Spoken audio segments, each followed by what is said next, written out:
सुंदर पर्दों से ढकी हुई थी। उसके सामने एक ऊंची सी सीट पर बग्घी वाला सवार था और उसके सामने 4 शानदार 8 फीट ऊंचे चमकते काले घोड़े। एक ही पल में रणविजय का डर भाप बनकर उड़ गया।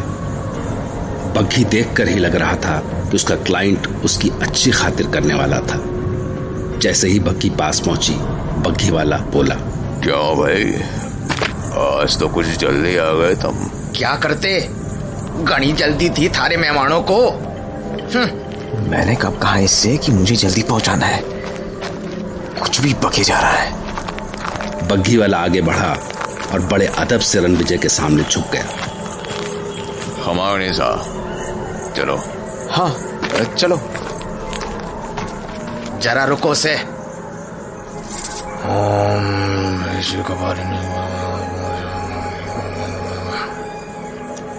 ये मंत्र सारी रक्षा करेगा, अपना ख्याल रखना से। और हाँ, कुछ भी हो जावे, इस ताबीज को खुद से अलग को नहीं करना। हाँ, कुछ भी हो जाए इससे क्या मतलब है इसका? दिमाग चकरा देने वाले सवालों में उलझा रणविजय उस शानदार बग्घी की ओर बढ़ा ही था कि बग्घी वाले ने उसका हाथ पकड़कर उसे चढ़ने के लिए सहारा दिया। बड़े बड़े पंजों वाली उसकी पकड़ इतनी सख्त थी कि रणविजय की आह निकलने को हुई। अजीब सा था वो। कंधों पर काला सा चोगा डाले, काली पगड़ी और उसके नीचे से झांकती उसकी लाल लाल आंखें। जब वो बोलने के लिए मुंह खोलता था तो उसके नुकीले दांत चांदनी में भी चमक उठते थे। भाई टांगे वाले, सांप का संभाल देना।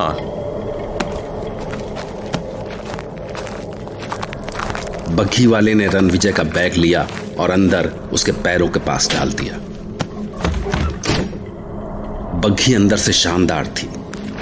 नर्म गद्दीदार सीट्स और मखमली पर्दों के अलावा पैरों के नीचे बिछी मोटी कालीन। मालिक थोड़ा ख्याल रखने को बोले आप खास मेहमान उनके, सर्दी बहुत है, जरोखे के नीचे बिलायती दारू है, 2 घूंट लगा लो, ठंडी भाग जाएगी। रणविजय ने खुद को सीट पर जमा कर कंबल लपेटा ही था कि तभी चाबुक की आवाज सुनाई दी और बग्घी हवा से बातें करने लगी।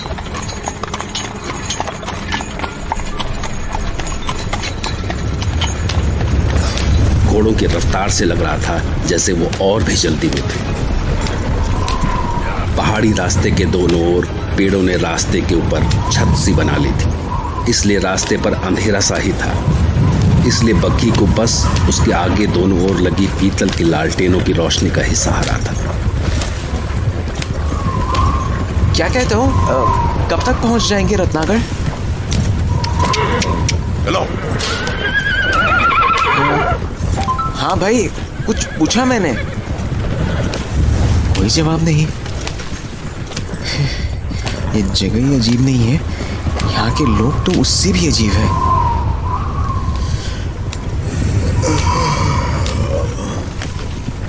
उस ठिठुरन और डर के बाद भी जाने कैसे रणविजय को नींद आ गई, या शायद बेहोशी। उसे लगा जैसे कोई पंजे उसकी गर्दन की ओर बढ़ रहे हैं। अपनी पूरी कोशिश के बाद भी वो उन्हें अपनी गर्दन की ओर बढ़ने से नहीं रोक पा रहा था।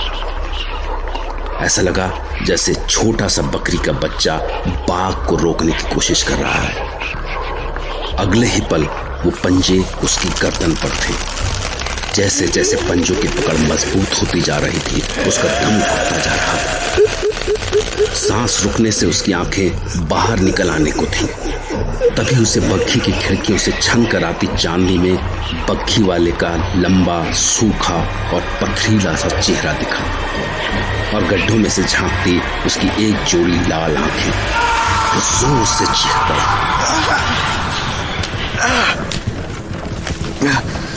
क्या हो गया सा? कोई अंदर आ गया क्या? नहीं, कोई सपना था शायद। सपना था शायद।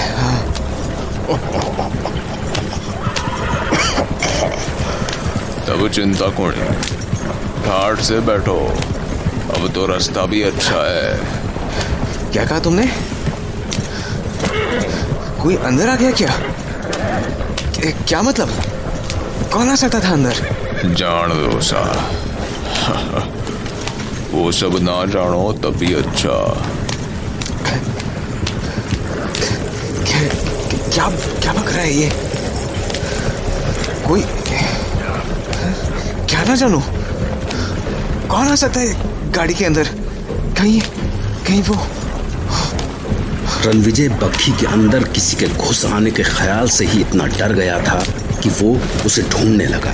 सीट के नीचे, पर्दे के पीछे, जहां भी ढूंढ सकता था ढूंढने लगा। कहाँ है?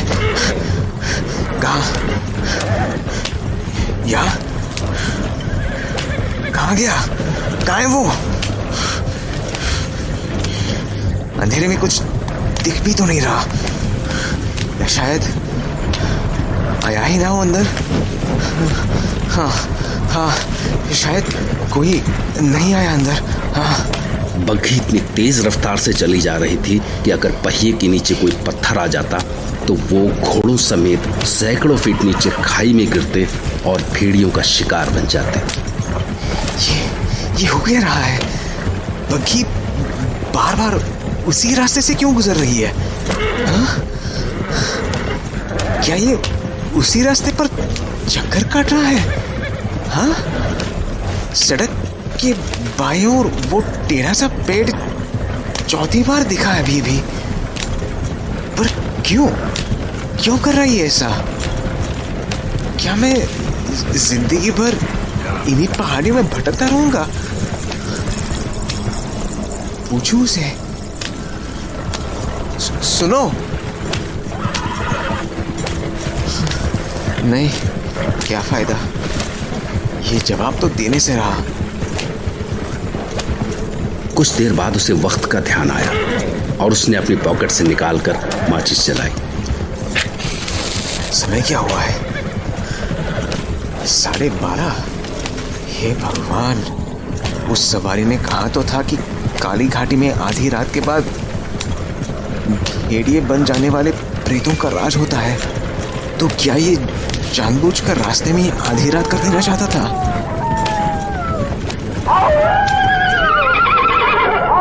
अरे क्या हुआ भाया? ये तो इनका रोज का है। ये तमें खावे कोनी। चलो बच्चों, चलो चलो। बग्घी इतनी तेज भागी जा रही थी कि रणविजय को उसकी सीट के आसपास जो कुछ मिला उसने उसे कस कर जकड़ लिया। अरे क्या हुआ इन घोड़ों को?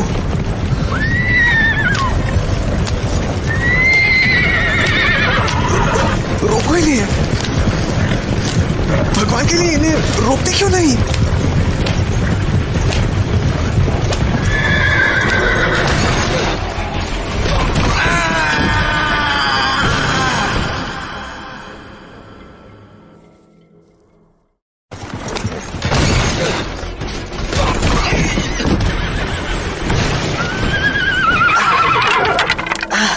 आखिर क्या हुआ है तुम्हें? धीमे नहीं चला सकते बग्घी? जान निकाल दी थी मेरी। जान का क्या है ऐसा? अभी है, अभी कोनी। क्या जान कभी भी जा सकती है? पर मैं इन भेड़ियों का खाना नहीं बनना चाहता, समझे तुम?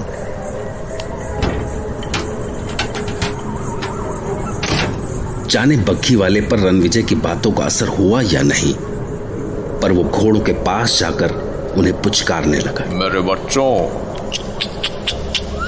कुछ ना होवे तमें, कुछ ना।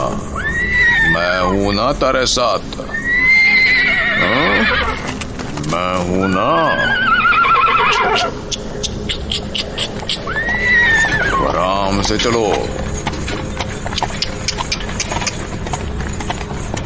उसके पुचकारने का जादू सा असर हुआ और वो आराम से चलने लगे। तभी एक अजीब सी खड़खड़ाने की सी आवाज सुनाई दी और रणविजय ने देखा कि बग्घी वाला बार बार अपने दाएं बाएं देख रहा है। कहाँ देख रहा है ये नीली सी रोशनी कैसी चमक रही है यहाँ। ये अजीब सी खड़बड़ाहट भी उन्हीं से आ रही है। शायद इन्हीं को ढूंढ रहा था ये बग्घी वाला। अरे भाई, कहाँ जा रहे हो? कि पागल हो गया क्या? हे भगवान, ये कहाँ चला गया मुझे छोड़कर? फिर ये पास आते जा रहे हैं। हे, हटो, भागो भागो यहां से, जाओ भागो भागो यहां से। हे भगवान, ये तो पास आते ही जा रहे हैं। बग्घी वाले कहां मर गए? भगवान, मुझे इन भेड़ियों के सामने छोड़कर कहां मर गया एक कमीना।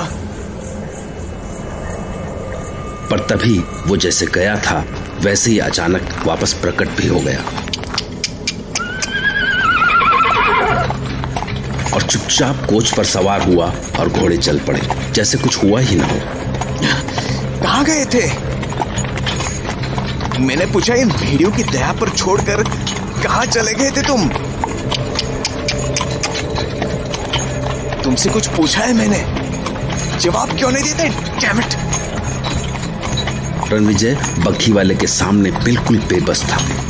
वो कुछ भी कर सकता था रणविजय के एक भी सवाल का जवाब दिए बिना। उसके बाद वो नीली सी रोशनी कई बार दिखाई दी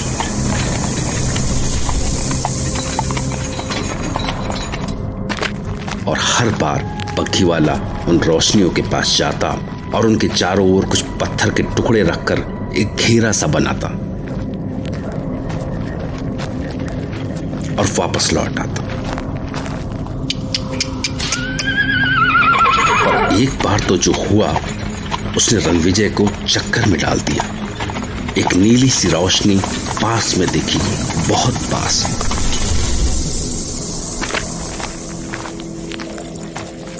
और जब बग्घी वाला उसके पास गया तो रणविजय ने साफ साफ देखा वो रोशनी बग्घी वाले के आर पार चमक रही थी, जैसे बग्घी वाला वहां था ही नहीं।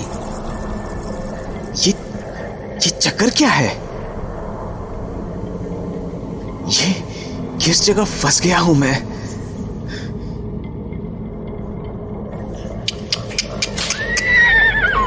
अच्छा, एक भी बात समझ नहीं आती।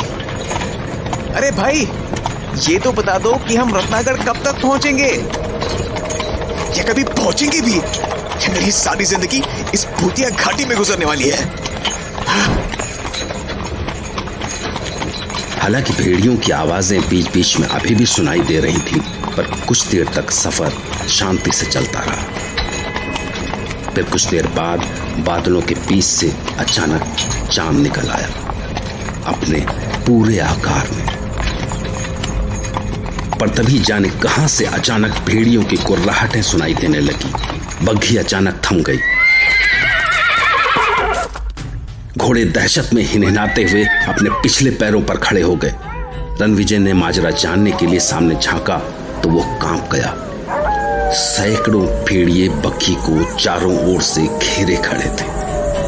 उनके मुंह चांद की ओर थे और सब के सब अजीब आवाज में हुंकार रहे थे।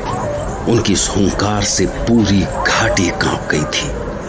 रणविजय के कानों के पास से पसीने की धार बह रही थी। लगा जैसे वो भेड़िए बग्घी पर टूट पड़ेंगे और सब कुछ खत्म। पर बग्घी वाले को तो जैसे कोई फर्क। So guys, welcome back to my channel. और आप लोगों के लिए मैं सेकंड पार्ट ले आया था। ये सेकंड पार्ट है, ये सीज़न 1 का सेकंड पार्ट था जो कि मैंने आप सभी को दिखाया और पहला पार्ट मैं आप सभी को दिखा चुका हूँ। इसके बहुत सारे पार्ट्स हैं। अभी तो ये सीज़न 1 का फर्स्ट सेकंड पार्ट चल रहा है। सीज़न 1 के मैं कम से कम 4 to 3 पार्ट रिलीज़ करूँगा, बट इसके बाद सीज़न 2 भी आएगा और सीज़न 2 में भी इसी की कहानी चलती जाएगी।